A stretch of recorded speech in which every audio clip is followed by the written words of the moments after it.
उतर रोज रोज घूमे गोरा पारदी हमारा मौगी मिलल छबे कारदी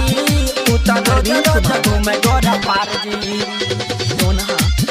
उतर रोज रोज घूमे गोरा पारदी हमारा मौगी मिलल छबे कारदी मां काली डिजिटल रिकॉर्डिंग स्टूडियो सरोनी। अले अगवा सारा मुँह दबाई के चल गेल सार झूठो हमारा फसाई के चल गेल सार झूठो हमारा फसाई के अले अगवा सारा मुँह दबाई के चल गेल सार झूठो हमारा फसाई के भैया के नहीं ते हमर बेरा पार जी एहो पार जी एहो पार जी हमारा मौगी मिलल छबे कार जी उतर रोज रोज घूमे गोरा पार जी हमारा मौगी मिलल छबे कार जी उतर रोज रोज घूमे गोरा पार जी हमारा मौगी मिलल छबे कार जी उतर रोज रोज घूमे गोरा पार जी उतर रोज रोज घूमे गोरा पार जी हमारा मौगी मिलल छबे कार जी एको बेर बिगड़ै नहीं छै मौगिया के फेस हो भोरे भोरे उठ के मौगिया झाड़ै छै केस हो एको बेर बिगड़ै नहीं छै मौगिया के फेस हो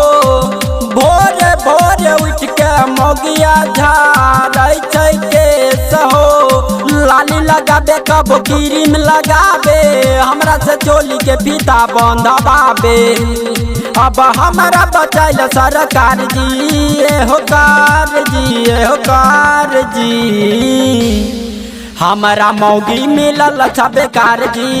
उतर रोज रोज घूमे गोरा पार जी हमारा मौगी मिलल छबे कार जी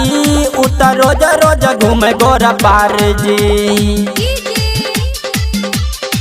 हमारा मौगी मिलल छबे कार जी उतर रोज रोज घूमे गोरा पार जी उतर रोज रोज घूमे गोरा पार जी हमारा मौगी मिलल छबे कार जी